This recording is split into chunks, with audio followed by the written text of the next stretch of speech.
নমস্কার বন্ধুরা, কেমন আছেন আপনারা? আশা করি সবাই ভালো আছেন। আজকে আবার একটা নতুন ভিডিও নিয়ে হাজির হয়ে গেছি।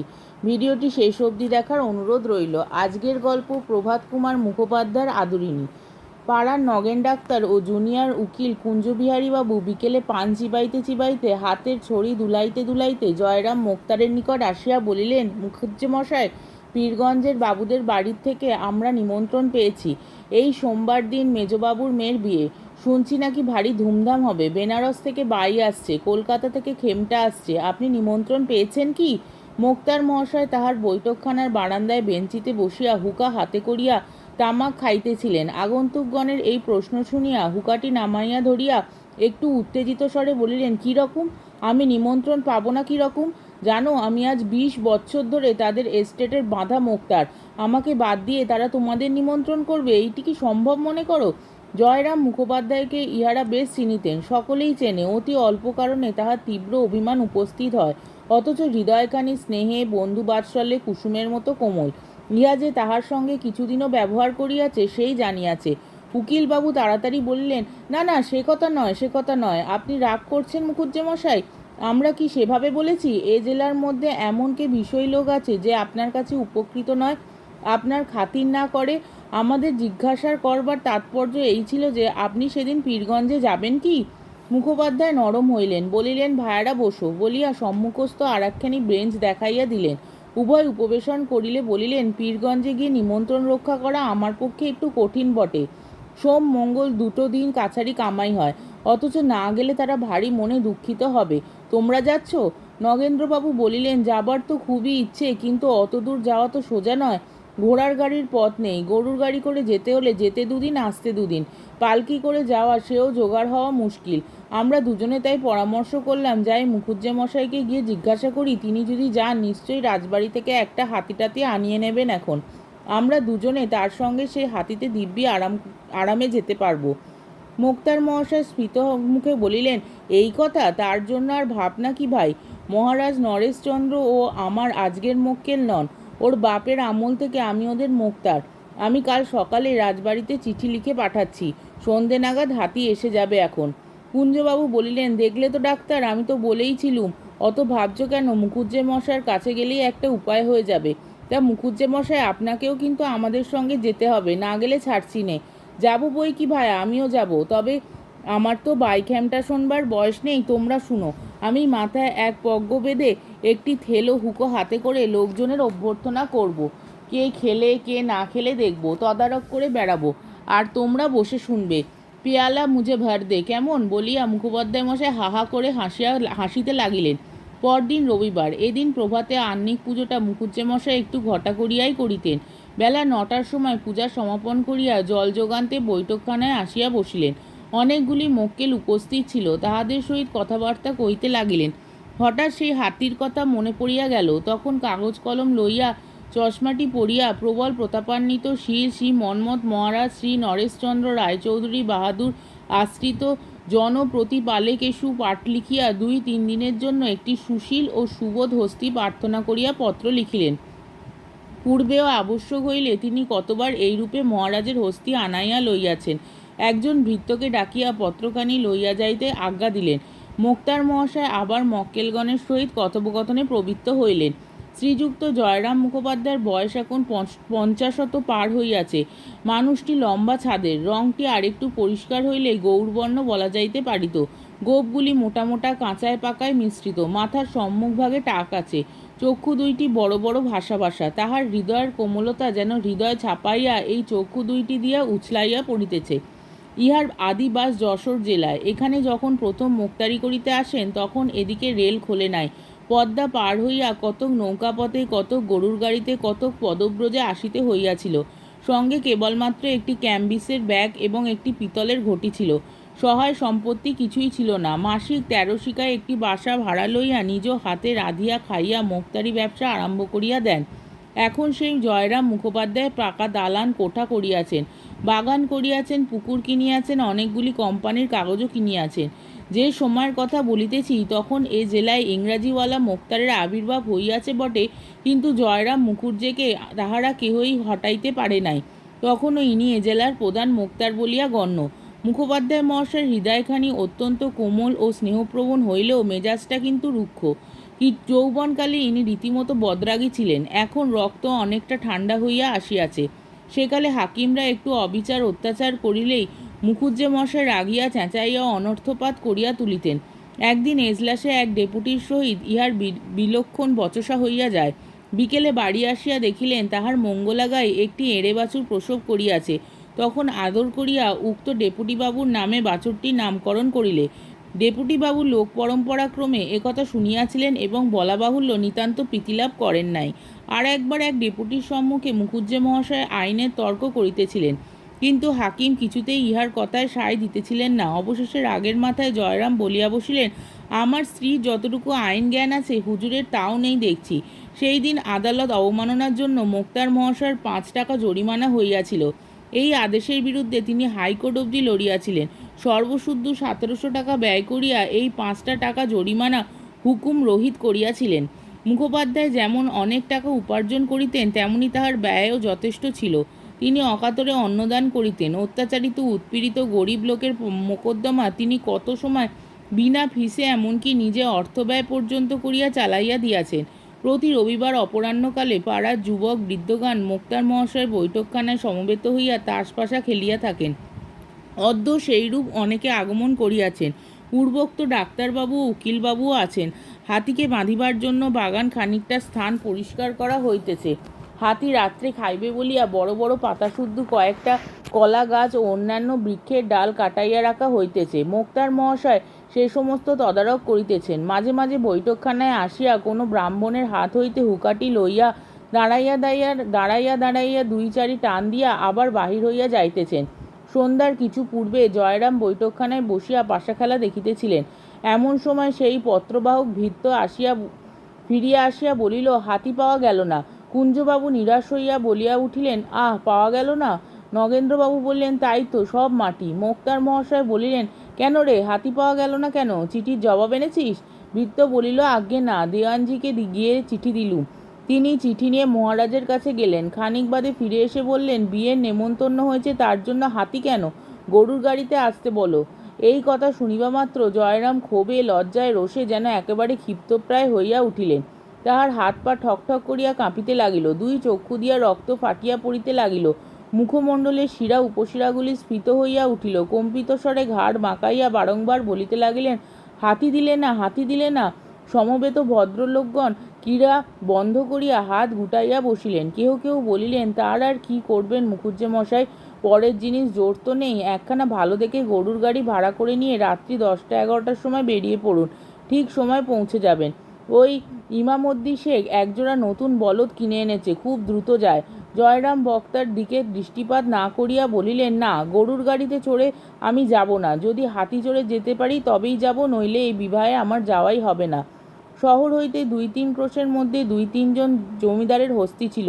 সেই রাত্রেই জয়রাম তত্ত্বস্থানে লোক পাঠাইয়া দিলেন, যদি কেউ হস্তি বিক্রয় করে তবে কিনিবেন। রাত্রি 2 প্রহরের সময় একজন ফিরিয়া আসিয়া বলিল, বীরপুরের উমাচরণ লাহিড়ীর একটি মাদি হাতি আছে, এখনো বাচ্চা, বিক্রয় করবে, কিন্তু বিস্তর দাম চায়। কত? 2000 টাকা। খুব বাচ্চা? না, সাওয়ারি নিতে পারবে। কুছ পারওয়া নেই, তাই কিনবো।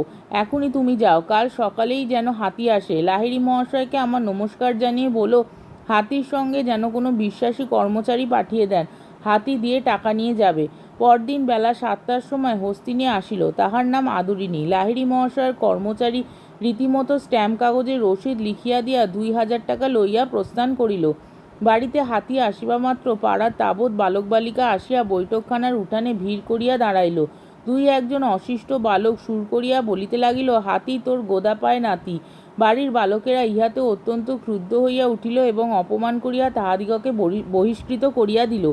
হস্তিনী গিয়া অন্তঃপুর দ্বারের নিকট দাঁড়াইল। মুখুজ্জে মহাশয় বিপদ-নিক। তাহার জ্যেষ্ঠ পুত্রবধূ একটি ঘটিতে জল লইয়া সভয় পদক্ষেপে বাহির হইয়া আসলেন।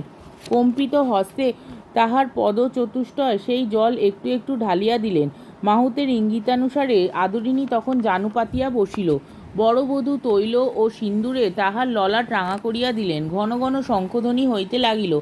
আবার দাঁড়াইয়া উঠিলে একটা ধামায় ভরিয়া আলো, চাল, কলা ও অন্যান্য মাঙ্গল্যদ্রব্য তাহার সম্মুখে রক্ষিত হইল। সুঁড় দিয়া তুলিয়া তুলিয়া কতক সে খাইল, অধিকাংশই ছিটাইয়া দিল। এই রূপে বরণ সম্পন্ন হইলে রাজহস্তির জন্য সংগৃহীত সেই কদলীকাণ্ড ও বৃক্ষশাখা আদরিণী ভোজন করিতে লাগিল।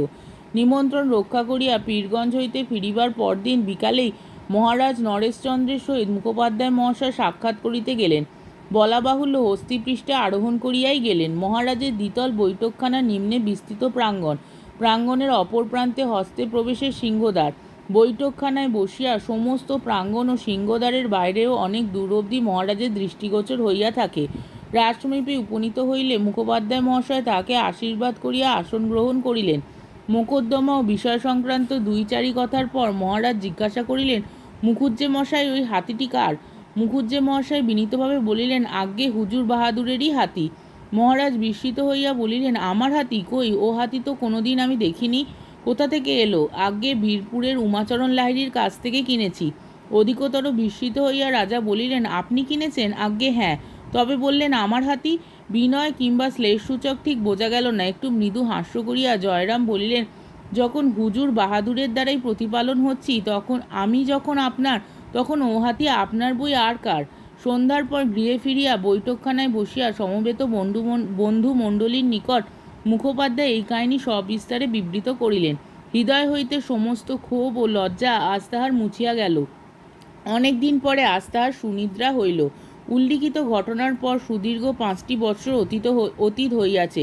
এই 5 বৎসরে মোক্তার মহাশয়ের অবস্থার অনেক পরিবর্তন হইয়াছে। নতুন নিয়মে পাশ করা শিক্ষিত মোক্তারের জেলাকোট ভরিয়া গিয়াছে।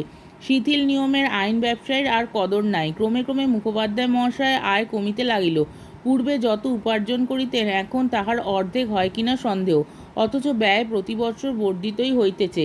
তাহার 3টি পুত্র, প্রথম 2টি মূর্খ, বংশবৃদ্ধি ছাড়া আর কোনো কর্ম করিবার যোগ্য নয়। কনিষ্ঠ পুত্রটি কলিকাতায় পড়িতেছে, সেটি যদি কালক্রমে মানুষ হয় এইমাত্র ভরসা। ব্যবসায়ের প্রতি মুখোপাধ্যায়ের আর সে অনুরাগ নাই, বড় বিরক্ত হইয়া উঠিয়াছেন। ছোকরা মোক্তারগণ যাহাদিগকে একসময় উলঙ্গাবস্থায় পথে খেলা করিতে দেখিয়াছেন, তাহারা এখন শ্যামলা মাথায় দিয়া মুখোপাধ্যায় পাগড়ি বাঁধিতেন, সেখানে মোক্তারগণ শ্যামলা ব্যবহার করিতেন না। তাহারা প্রতিপক্ষে দাঁড়াইয়া চোখ মুখ ঘুরাইয়া ফরফর করিয়া ইংরাজিতে হাকিমকে কি বলিতে থাকে তিনি কিছুই বুঝিতে পারেন না। পার্শ্বস্থিত ইংরাজি জানা জুনিয়রকে জিজ্ঞাসা করেন, উনি কি বলছেন? জুনিয়র তর্জমা করিয়া তাহাকে বুঝাইতে বুঝাইতে অন্য প্রসঙ্গ উপস্থিত হয়। মুখের জবাব মুখেই রইয়া যায়। নিষ্ফল রোষে তিনি ফুলিতে থাকেন। তাহা ছাড়া পূর্বে হাকিমগণ মুখুজ্জে মহাশয়কে যেরূপ শ্রদ্ধার চক্ষে দেখিতেন, এখনকার নব্য হাকিমগণ আর তাহা করেন না। ইহাদের যেন বিশ্বাস যে ইংরাজি জানে না সে মনুষ্য পদবাচ্যই নহে। এই সকল কারণে স্থির করিয়াছেন কর্ম হইতে এখন অবসর গ্রহণ করাই শ্রেয়। তিনি যাহা সঞ্চয় করিয়াছেন তাহার সুদ হইতে কোনো রকমের সংসার যাত্রা নির্বাহ করিবেন। প্রায় 60 বৎসর বয়স হইল, চিরকালই কি খাটিবেন? বিশ্রামের সময় কি হয় নাই? বড় ছেলেটি যদি মানুষ হইত, 2 টাকা যদি রোজগার করিতে পারিত, তাহা হইলে এতদিন কোন কালে মুখোপাধ্যায় মহাশয় অবসর লইতেন, বাড়িতে বসিয়া হরিনাম করিতেন। কিন্তু আর বেশি দিন চলে না। তথাপি আজিকালি করিয়া আরও 1 বৎসর কাটিল। এই সময় দায়রায় একটি খুনি মোকদ্দমা উপস্থিত হইল। সেই মোকদ্দমার আসামি জয়রাম মুখোপাধ্যায়কে নিজ মোক্তার নিযুক্ত করিল। একজন নতুন ইংরেজ জজ আসিয়াছেন, তাহারই এজলাসে বিচার।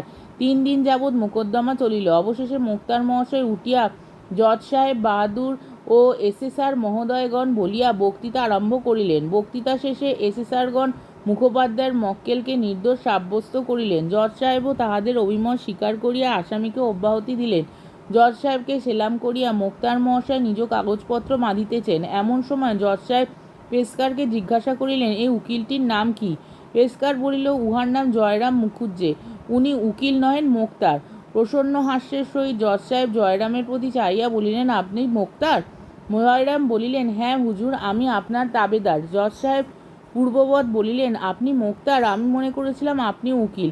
যেরূপ দক্ষতার সহিত আপনি মোকদ্দমা চালাইয়াছেন, আমি ভাবিয়াছিলাম আপনি এখানকার একজন ভালো উকিল। এই কথাগুলি শুনিয়া মুখোপাধ্যায়ের সেই ডাগর চক্ষু দুইটি জলে পূর্ণ হইয়া গেল। হাত দুটি জোর করিয়া কম্পিত কণ্ঠে বলিলেন, না হুজুর, আমি উকিল নহি, আমি একজন মোক্তার মাত্র, তাও সেকালে শিথিল নিয়মের একজন মূর্খ মোক্তার। ইংরাজি জানি না হুজুর।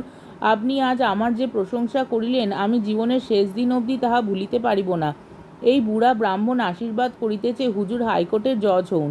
বলিয়া ঝুঁকিয়া সেলাম করিয়া মোক্তার মহাশয় এজলাস হইতে বাহির হইয়া আসিলেন। ইহার পর আর তিনি কাছারি যান নাই। ব্যবসায় ছাড়িয়া ক্লেশে মুখোপাধ্যায়ের সংসার চলিতে লাগিল। ব্যয় যে পরিমাণ সংকোচ করিবেন ভাবিয়াছিলেন তাহা শত চেষ্টাতেও হইয়া ওঠে না। সুদে সংকুলান হয় না, মূলধনে হাত পড়িতে থাকে, কোম্পানির কাগজের সংখ্যা কমিতে লাগিল। একদিন প্রভাতে মোক্তার মহাশয় বৈঠকখানায় বসিয়া নিজের অবস্থার বিষয় চিন্তা করিতেছেন, এমন সময় মাহুত আদরিণীকে লইয়া নদীতে স্নান করাইতে গেল। অনেক দিন হইতেই লোক ইহাকে বলিতেছিল, হাতিটি আর কেন, ওকে বিক্রি করে ফেলুন, মাসে 30-40 টাকা বেঁচে যাবে। কিন্তু মুখুজ্জে মহাশয় উত্তর করিয়া থাকেন, তার চেয়ে বলো না, তোমার এই ছেলেপুলে নাতি নাতনিদের খাওয়াতে অনেক টাকা ব্যয় হয়ে যাচ্ছে, ওদের একে একে বিক্রি করে ফেলো। এরূপ উক্তির পর আর কথা চলে না। হাতিটাকে দেখিয়া মুখোপাধ্যায়ের মনে হইল, ইহাকে যদি মধ্যে মধ্যে ভাড়া দেওয়া যায় তাহা হইলে তৎকিঞ্চিৎ অর্থাগম হইতে পারে। তখনই কাগজ কলম লইয়া নিম্নলিখিত বিজ্ঞাপনটি মুসাবিদা করিলেন। হস্তি ভাড়ার বিজ্ঞাপন। বিবাহের শোভাযাত্রা, দূরদূরান্তে গমনাগমন প্রভৃতি কার্যের জন্য নিম্নে স্বাক্ষরকারীর আদরিণী নাম্নী হস্তিনী ভাড়া দেওয়া হইবে। ভাড়া প্রতি রোজ 3 টাকা মাত্র। হস্তিনীর খোরাকি 1 টাকা এবং মাহুতের খোরাকি একুনে 4 ধার্য হইয়াছে। যাহার আবশ্যক হইবে নিম্ন ঠিকানায় তত্ত্ব লইবেন। শ্রী জয়রাম মুখোপাধ্যায়, মোক্তার চৌধুরীপাড়া। এই বিজ্ঞাপনটি ছাপাইয়া শহরের প্রত্যেক ল্যাম্পপোস্টে, পথিপার্শ্বস্থ বৃক্ষকাণ্ডে এবং অন্যান্য প্রকাশ্যস্থানে আঁটিয়া দেওয়া হইল। বিজ্ঞাপনের ফলে মাঝে মাঝে লোকে হস্তি ভাড়া লইতে লাগিল বটে, কিন্তু তাহাতে 15-20 টাকার বেশি আয় হইল না। মুখোপাধ্যায়ের জ্যেষ্ঠ পৌত্রটি পীড়িত হইয়া পড়িল। তাহার জন্য ডাক্তার খরচ, ঔষধ পথ্যাদির খরচ প্রতিদিন 5-7 টাকার কমে নির্বাহ হয় না। মাসখানেক পরে বালকটি কথোচিত আরোগ্য লাভ করিল। বড় বধূ মেজবধূ উভয় অন্তঃসত্ত্বা। কয়েক মাস পরেই আরও 2টি জীবের অন্নসংস্থান করিতে হইবে। এদিকে জ্যেষ্ঠ পৌত্রী কল্যাণী 12 বর্ষে পদার্পণ করিয়াছে। দেখিতে দেখিতে যেরূপ ডাগর হইয়া উঠিতেছে, শীঘ্রই তাহার বিবাহ না দিলে নয়। নানা স্থান হইতে তাহার সম্বন্ধ আসিতেছে বটে, কিন্তু ঘর বর মনের মতন হয় না। যদি ঘর বর মনের মতন হইল, তবে তাহাদের ঠাঁই শুনিয়া চক্ষুস্থির হইয়া যায়। কন্যার পিতা এ সম্বন্ধে একেবারে নির্লিপ্ত। সে নেশা ভাঙ করিয়া, তাসপাশা খেলিয়া, ফুলুট বাজাইয়া বেড়াইতেছে। যত দায় এই 60 বছরের বুড়োরই ঘাড়ে। অবশেষে এক স্থানে বিবাহ স্থির হইল। পাত্রটি রাজশাহী কলেজে এলে পড়িতেছে, খাইবার পরিবার সংস্থানও আছে। তাহারা 2000 টাকা চাহে। নিজেদের খরচ 500, 2500 টাকা হইলেই বিবাহটি হয়। কোম্পানির কাগজের বান্ডিল দিন দিন ক্ষীণ হইতেছে, তা হইতে 2500 বাহির করা বড়ই কষ্টকর হইয়া দাঁড়াইল। আর শুধু তো একটি নয়, আরও নাতিনীরা রহিয়াছে, তাহাদের বেলায় কি উপায় হইবে? এই সকল ভাবনা চিন্তার মধ্যে পড়িয়া মুখোপাধ্যায় মহাশয়ের শরীর ক্রমে ভগ্ন হইয়া পড়িতে লাগিল। একদিন সংবাদ আসিল, কনিষ্ঠ পুত্রটি বিয়ে পরীক্ষা দিয়াছিল, সেও ফেল করিয়াছে। বন্ধুগণ বলিতে লাগিলেন, মুখুজ্জে মহাশয়, হাতিটিকে বিক্রি করে ফেলুন, করে নাতিনীর বিবাহ দিন। কি করবেন বলুন, অবস্থা বুঝে তো কাজ করতে হয়। আপনি জ্ঞানী লোক, মায়া পরিত্যাগ করুন। মুখোপাধ্যায় আর কোনো উত্তর দেন না। মাটির পানে চাইয়া ম্লান মুখে বসিয়া কেবল চিন্তা করেন আর মাঝে মাঝে দীর্ঘ নিঃশ্বাস ফেলেন। চৈত্র সংক্রান্তিতে বামুনহাটে একটি বড় মেলা হয়। সেখানে বিস্তর গরু, বাছুর, ঘোড়া, হাতি, উট বিক্রয়ার্থে আসে। বন্ধুগণ বলিলেন, হাতিটিকে মেলায় পাঠিয়ে দিন, বিক্রয় হয়ে যাবে এখন। 2000 কিনেছিলেন, এখন হাতি বড় হয়েছে, 3000 টাকা অনায়াসে পেতে পারবেন। খোঁচার খুঁটে চক্ষু মুছিয়া বলিলেন, কি করে তোমরা এমন কথা বলছো? বন্ধুরা বুঝাইলেন, আপনি বলেন ও আমার মেয়ের মতো, তা মেয়েকে কি চিরদিন ঘরে রাখা যায়? মেয়ের বিয়ে দিতে হয়, মেয়ে শ্বশুর বাড়ি চলে যায়, তার আর উপায় কি? তবে পোষা জানোয়ার অনেক দিন ঘরে রয়েছে, মায়া হয়ে গেছে, একটু দেখে শুনে কোনো ভালো লোকের হাতে বিক্রয় করলেই হয়। যে বেশ আদর যত্নে রাখবে, কোনো কষ্ট দেবে না, এমন লোককে বিক্রি করবেন। ভাবিয়া চিন্তিয়া জয়রাম বলিলেন, তোমরা সবাই যখন বলছো তখন তাই হোক, দাও, মেলায় পাঠিয়ে দাও। একজন ভালো খদ্দের ঠিক করো, তাতে দামে যদি 200-500 টাকা কমও হয় সেও স্বীকার। মেলাটি চৈত্র সংক্রান্তির প্রায় 15 দিন পূর্বে আরম্ভ হয়, তবে শেষে 4-5 দিন জমজমাট বেশি। সংক্রান্তির 1 সপ্তাহ পূর্বে যাত্রা স্থির হইয়াছে। মাহুত তো যাইবেই, মুখোপাধ্যায় মহাশয়ের মধ্যম পুত্রটিও সঙ্গে যাইবে। যাত্রার দিন প্রত্যুষে মুখোপাধ্যায় গাত্রোত্থান করিলেন। যাইবার পূর্বে হস্তি ভোজন করিতেছে। বাড়ির মেয়েরা, বালক বালিকাগণ সজল নেত্রে বাগানে হস্তির কাছে দাঁড়াইল। খড়ম পায়ে দিয়া মুখোপাধ্যায় মহাশয় সেখানে গিয়া দাঁড়াইলেন। পূর্বদিন 2 টাকার রসগোল্লা আনাইয়া রাখিয়াছিলেন। ভৃত্য সেই হাঁড়ি হাতে করিয়া আসিয়া দাঁড়াইল। ডালপালা প্রভৃতি মামুলি খাদ্য শেষ হইলে মুখোপাধ্যায় মহাশয় স্বহস্তে মুঠা মুঠা করিয়া সেই রসগোল্লা হস্তিনীকে খাওয়াইলেন। শেষে তাহার গলার নিম্নে হাত বুলাইতে বুলাইতে ভগ্নকণ্ঠে বলিলেন, আদর যাও মা, বামুনহাটের মেলা দেখে এসো। প্রাণ ধরিয়া বিদায়বাণী উচ্চারণ করিতে পারিলেন না। উদ্বেল দুঃখে এই ছলনাটুকুর আশ্রয় লইলেন। কল্যাণীর বিবাহের সমস্ত কথাবার্তা পাক্কা হইয়া গিয়াছে। 10ই জ্যৈষ্ঠ শুভকার্যের দিন স্থির হইয়াছে। বৈশাখ পড়িলেই উভয় পক্ষে আশীর্বাদ হইবে। হস্তি বিক্রয় টাকাটা আসিলেই গয়না গড়াইতে দেওয়া হইবে। কিন্তু পয়লা বৈশাখ সন্ধ্যেবেলা মশমশ করিয়া আদরিণী ঘরে ফিরিয়া আসিল। বিক্রয় হয় নাই, উপযুক্ত মূল্য দেবার খরিদ্দার জোটে নাই। আদরিণীকে ফিরিতে দেখিয়া বাড়িতে আনন্দ কোলাহল পড়িয়া গেল। বিক্রয় হয় নাই বলিয়া কাহারও কোনো খেদের চিহ্ন সে সময় দেখা গেল না। যেন হারাধন ফিরিয়া পাওয়া গিয়াছে। সকলের আচরণে এইরূপই মনে হইতে লাগিল। বাড়ির লোকে বলিতে লাগিল, আহা, আদর রোগা হয়েছে, বোধ হয় একদিন সেখানে ভালো করে খেতে পায়নি, ওকে দিন কতক এখন বেশ করে খাওয়াইতে হবে। আনন্দের প্রথম উচ্ছ্বাস অপনীত হইলে পরদিন প্রতিবেশী বন্ধুগণ আবার বৈঠকখানায় সমবেত হইলেন। অত বড় মেলায় এমন ভালো হাতির খরিদ্দার কেন জুটিল না, তাহা লইয়া আলোচনা হইতে লাগিল। একজন বলিলেন, ওই যে আবার মুখুজ্জে মশাই বললেন, আদর যাও মা, মেলা দেখে এসো, তাই বিক্রি হলো না। উনি তো আর আজকালকার মুরগিখোর ব্রাহ্মণ নন, ওর মুখ দিয়ে ব্রহ্মবাক্য বেরিয়েছে, সে কথা কি নিষ্ফল হবার জো আছে? কথায় বলে ব্রহ্মবাক্য বেদবাক্য। বামুনহাটের মেলা ভাঙিয়া সেখান হইতে আরও 10 ক্রোশ উত্তরে রসুলগঞ্জে সপ্তাহব্যাপী আর এক মেলা হয়। সে সকল গো মহিষাদি বামুনহাটে বিক্রয় হয় না, সেই সব রসুলগঞ্জে গিয়া জমে। সেইখানে আদরিণীকে পাঠাইবার পরামর্শ হইল। আজ আবার আদরিণী মেলায় যাইবে। আজ আর বৃদ্ধ তাহার কাছে গিয়া বিদায় সম্ভাষণ করিতে পারিলেন না। রীতিমতো আহারাদির পর আদরিণী বাহির হইয়া গেল। কল্যাণী আসিয়া বলিল, দাদামশাই, আদর যাওয়ার সময় কাঁদছিল। মুখোপাধ্যায় শুইয়াছিলেন, উঠিয়া বসিলেন। বলিলেন, কি বললি, কাঁদছিল? হ্যাঁ দাদামশাই, যাওয়ার সময় তার চোখ দিয়ে টপ টপ করে জল পড়তে লাগলো। বৃদ্ধ আবার ভূমিতে পড়িয়া দীর্ঘ নিঃশ্বাসের সহিত বলিতে লাগিলেন, জানতে পেরেছে ওরা অন্তর্যামী কিনা, ও বাড়িতে যে আর ফিরতে পারবে না তা জানতে পেরেছে। নাতনি চলিয়া গেলে বৃদ্ধ শাস্ত্রনয়নে আপন মনে বলিতে লাগিলেন, যাওয়ার সময় আমি তোর সঙ্গে দেখা করলাম না, সে কি তোকে অনাদর করে? না মা, তা নয়, তুই তো অন্তর্যামী, তুই কি আমার মনের কথা বুঝতে পারিস নি? খুকির বিয়েটা হয়ে যাক, তারপর তুই যার ঘরে যাবি তাদের বাড়ি গিয়ে আমি তোকে দেখে আসবো। তোর জন্য সন্দেশ নিয়ে যাব, রসগোল্লা নিয়ে যাব। যতদিন বেঁচে থাকবো তোকে কি ভুলতে পারবো? মাঝে মাঝে গিয়ে তোকে দেখে আসবো। তুই মনে মনে অভিমান করিস নে মা। পরদিন বিকেলে একটি চাষি লোক একখানি পত্র আনিয়া মুখোপাধ্যায় মহাশয়ের হস্তে দিল। পত্র পাঠ করিয়া ব্রাহ্মণের মাথায় যেন বজ্রাঘাত হইল। মধ্যম পুত্র লিখিয়াছে, বাটি হইতে 7 ক্রোশ দূরে আসিয়া কল্ল বিকেলে আদরিণী অত্যন্ত পীড়িত হইয়া পড়ে। সে আর পথ চলিতে পারে না। রাস্তার পার্শ্বে একটা আমবাগানে শুইয়া পড়িয়াছে। তাহার পেটে বোধহয় কোনো বেদনা হইয়াছে। সুরটি উঠাইয়া মাঝে মাঝে কাতর স্বরে আর্তনাদ করিয়া উঠিতেছে।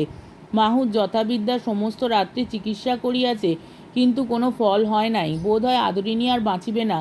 যদি মরিয়া যায় তবে তাহার শবদেহ পতিত করিবার জন্য নিকটেই একটু জমি বন্দোবস্ত লইতে হইবে। সুতরাং কর্তা মহাশয়ের অবিলম্বে আসা আবশ্যক। বাড়ির মধ্যে গিয়া উঠানে পাগলের মতো পায়চারি করিতে করিতে বৃদ্ধ বলিতে লাগিলেন, আমার গাড়ির বন্দোবস্ত করে দাও, আমি এখনই বেরোবো। আদরের অসুখ যন্ত্রণায় সে ছটফট করছে, আমাকে না দেখতে পেলে সে সুস্থ হবে না। আমি আর দেরি করতে পারবো না। তখনই ঘোড়ার গাড়ির বন্দোবস্ত করিতে লোক ছুটিল। বধূরা অনেক কষ্টে বৃদ্ধকে একটু দুগ্ধমাত্র পান করাইতে সমর্থ হইলেন। রাত্রি 10টার সময় গাড়ি ছাড়িল। জ্যেষ্ঠপুত্র সঙ্গে গেলেন। পত্রবাহক সেই চাষি লোকটি কোচবাক্সে বসিল। পরদিন প্রভাতে গন্তব্যস্থানে পৌঁছিয়া বৃদ্ধ দেখিলেন সমস্ত শেষ হইয়া গিয়াছে। আদরিণীর সেই নব জলধর বর্ণ বিশাল দেহখানি আম্রবনের ভিতরে পতিত রহিয়াছে। তাহা আজ নিশ্চল নিস্পন্দ। বৃদ্ধ ছুটিয়া গিয়া হস্তিনীর শবদেহের নিকট লুটাইয়া পড়িয়া তাহার মুখের নিকট মুখ রাখিয়া কাঁদিতে কাঁদিতে বারংবার বলিতে লাগিলেন, অভিমান করে চলে গেলি মা, তোকে বিক্রি করতে পাঠিয়েছিলাম বলে তুই অভিমান করে চলে গেলি। ইহার পর 2টি মাস মাত্র মুখোপাধ্যায় মহাশয় জীবিত ছিলেন। আজকের গল্প এইখানেই শেষ হলো।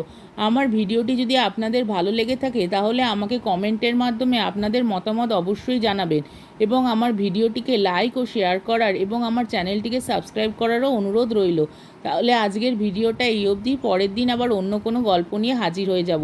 ততক্ষণ পর্যন্ত আপনারা সবাই ভালো থাকবেন, সুস্থ থাকবেন, সাবধানে থাকবেন এবং আমার ভিডিওটি দেখতে থাকবেন।